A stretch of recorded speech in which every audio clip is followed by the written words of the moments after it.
Hello, and welcome to another episode of Proactive Parenting, a show where I offer judgment-free advice on how to raise value-driven children in a way that's right for your family using the most current scientific research out there. I'm your host, Dr. Deanna Marie Mason. I'm a certified pediatric nurse practitioner, published author, and expert in child development. I'm also the mom of two gorgeous children, so I know firsthand how much pressure and misinformation is out there, and that's why I'm here. So grab yourself a cup of tea or coffee, settle in, and let's let our guard down, because this is a safe space to ask questions and get real, honest answers about how to raise kids in a way that works for your family. In today's episode, we're going to talk about something that's central to proactive parenting, and that's values. In my work with families, I've come to learn that many parents see values as an old-fashioned idea that doesn't have much to do with raising kids today. However, research and developmental theory place value formation at the center of creating a harmonious family life and raising happy and healthy children. And it's not just that they're happy and healthy, it's that they, over time, will be ready to be independent adults and take on all the challenges and joy that comes with that. So today, I want to explore what happens when we raise our children in a value-neutral environment and see why that will not help us achieve our goals with our children. Now, you might be thinking, why are we talking about raising children in a value-neutral environment rather than talking about the importance of raising value-driven children? And honestly, I have to say that in my work with families, sometimes it's easier for them to understand the importance of values when I explain what happens or what will continue to happen if they continue on the same value-neutral parenting path that they're on. And it's not always positive focused, but sometimes I think we need to know about the risk so that we try to avoid it. When we just talk about the wonderful things that happen with value formation, it's easy to overlook the importance of it because it just sounds so pie in the sky. So if we start from a point of, hey, listen, there's actually some danger if we don't put this into our parenting and focus our children's development around value formation. And so that's why I want to talk about what family life looks like in a value-neutral situation. And in a future episode, we'll go ahead and talk about how values develop and what occurs in your child as they develop those. But for today, it's really important to let you know that there is a danger in continuing to parent without values as a base. As I said earlier, educating in values is really the secret to raising happy and healthy children who will eventually take on all the responsibilities of being an adult. Our children thrive when they know how to behave. They receive positive feedback for their good behaviors, and they feel like they belong because they understand where they fit into the world they live in, including within our family. So by teaching values, we create a trusting relationship between us and our children. And when we actively participate in our children's development, we are guiding them on how to view and understand the world. This is a wonderful opportunity and also a really big responsibility, but it is completely doable with proactive parenting, harnessing the understanding of how our children develop and using that to create limits and discipline based on values is really all you need to do. However, if we ignore this opportunity or simply don't even realize it's there because we don't know the importance of values, we're going to leave our children's understanding of the world up to chance. And maybe they'll get it, but maybe they won't. Values in the end guide our lives and decisions because they reflect how we see our rights, our responsibilities, and our obligations. If we raise our children to focus on values that will help them learn to respectfully interact with other people while also knowing how to care for themselves, their emerging values will guide their interactions with us and the larger world. To be sure, our kiddos with their limited life experience need us to provide tools to help them evaluate the situations around them, to make decisions, and to choose their actions. Values are what creates a clear and consistent base to do all of these things.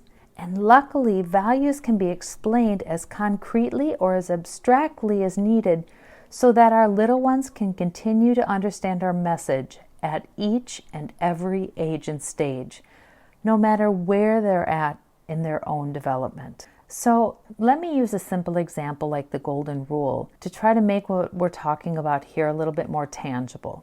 Simply said, the golden rule encourages us to treat others as we'd like to be treated. This is an empathy-driven idea that captures the values of honesty, respect, and shared responsibility. Even the youngest children can think about what they would like in a situation and use those feelings to consider the needs of others who are present. Of course, little ones don't yet have enough practice in their life to do this independently. So that's why we as parents create limits and discipline for them to practice these behaviors, even when they don't yet know or understand the values behind the limits. And this, over time, is what helps our children internalize what we're teaching them until it becomes a stable part of who they are. We're able to see examples of value-neutral parenting all around us. And while the news is full of really extreme examples, including rape, murder, pornography, addictions, extreme bullying, and substance use, I generally focus on the more insidious trends that are happening in family homes that have equally disruptive ends.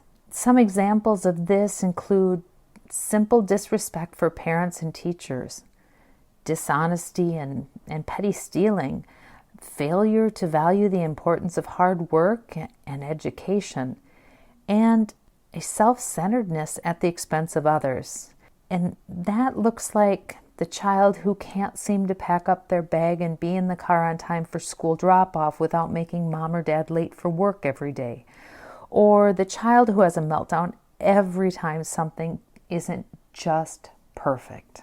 These are just a few of the consequences that many, many families face every day. And it's these issues that interfere with family harmony. They increase family stress levels, and ultimately, they have a social and economic cost for the family and the community.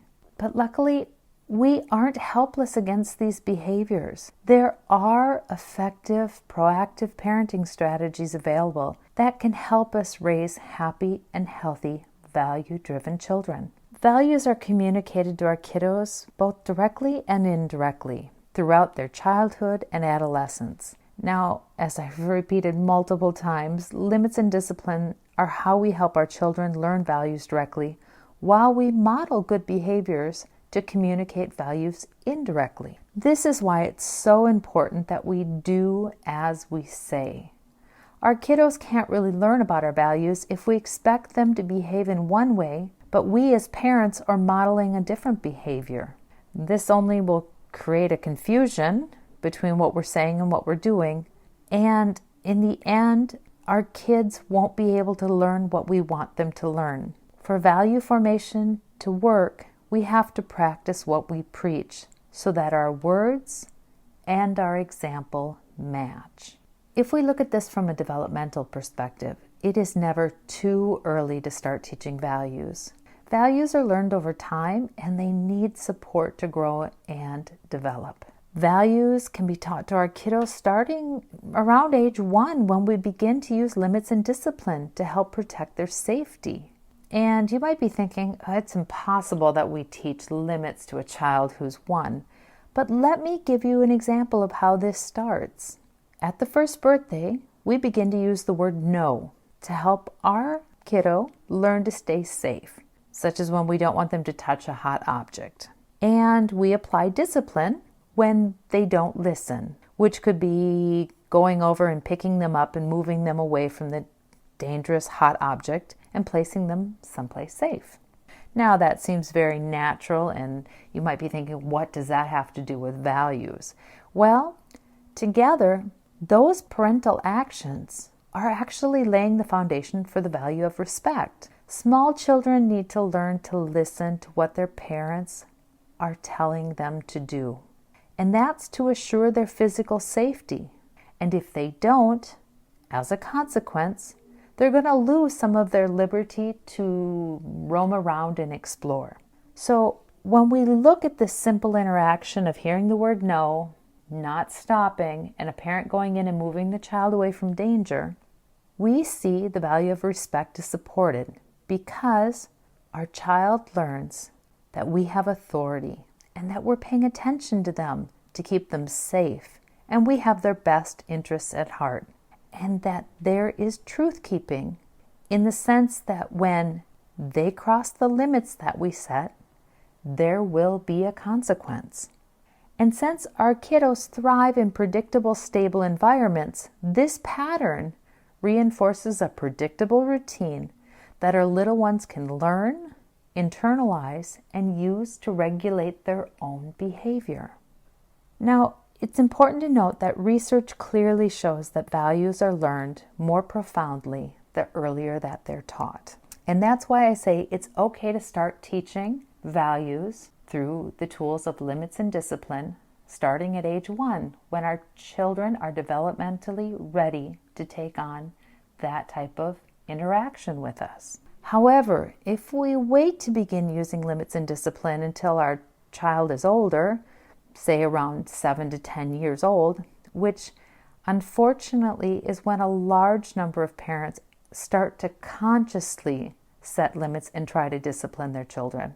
According to the research, there is a very good chance that our child will only learn the behavior rather than the values behind the behavior.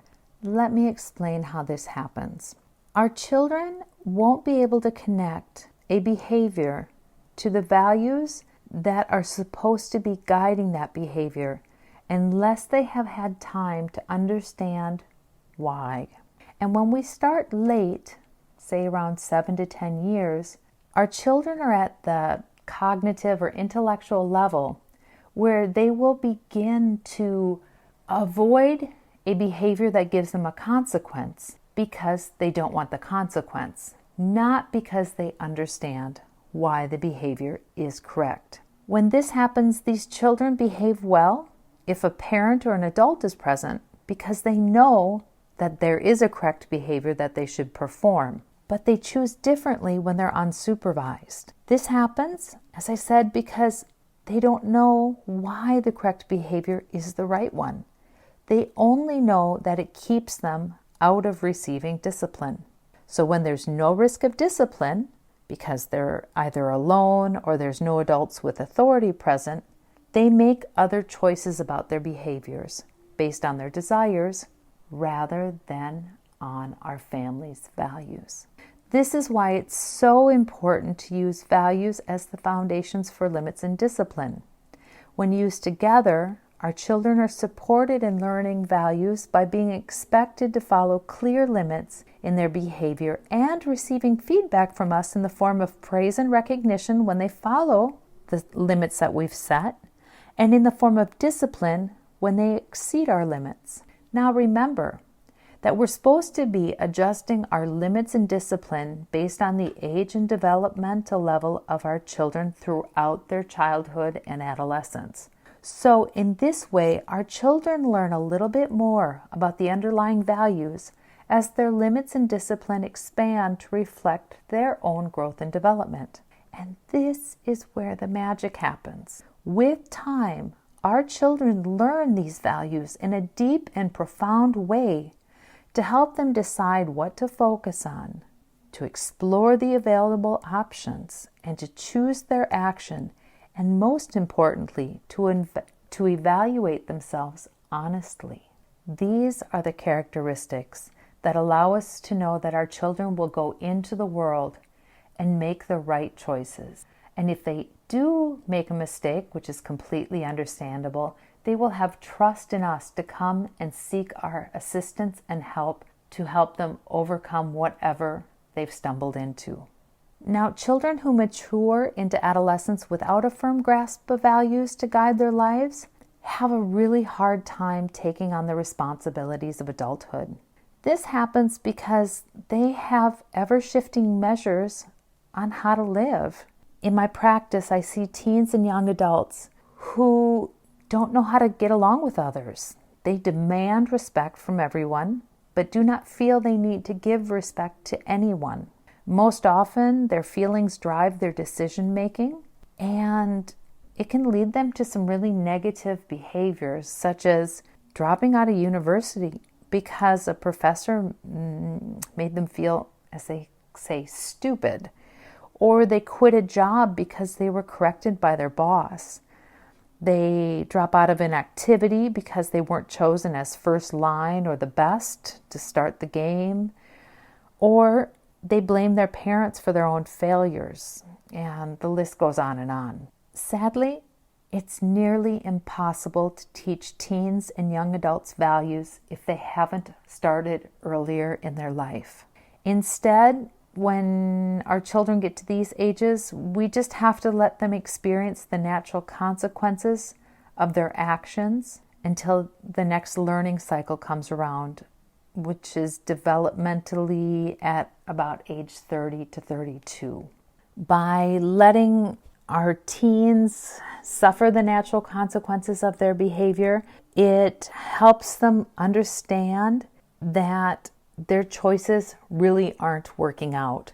And by age 30 to 32, they'll start to search for answers that are more traditional, like going back to school for an education to get a better job, looking for a more substantial characteristic in a partner other than their looks or their money, or accepting the reality that it really does take hard work to accomplish a goal and that there are no shortcuts. While this age group that we've just been talking about is probably much older than your children are right now, remember that the days go slowly, but the years fly by. And before you know it, your little ones will be grown. And we're focusing today on understanding the importance of including values in your parenting now to avoid problems that will develop in value-neutral children later. This is about pure prevention. You can prevent having a teen who fails at school. You can prevent having a teen who is engaged in bullying, aggressive behaviors. You can avoid a teen who doesn't have a clear idea on how to study and what to pursue in their life. These are things that we can help our children avoid by integrating values into our parenting. And we do that again with limits and discipline because it's the surest way to raise value-driven children. So we never want to overlook the power in these parenting tools.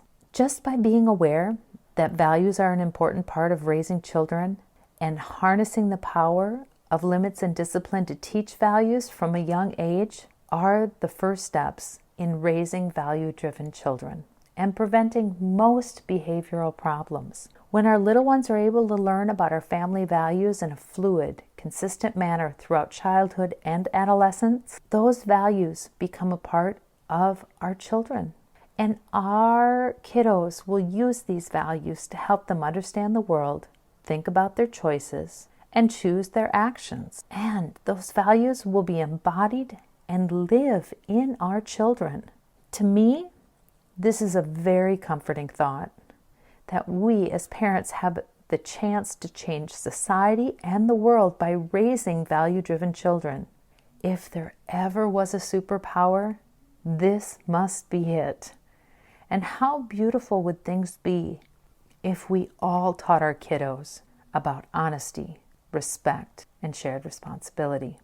So while this episode has focused on value-neutral parenting and the dangers that puts us at for having problems later in our children when they're in their tweens and teen years, it's really this positive note of understanding that we have a chance to influence who our children become in the future by making a conscious choice about teaching values and doing that early and with consistency, so that it becomes part of our children and they walk into the world with these wonderful tools to guide them and make the world better.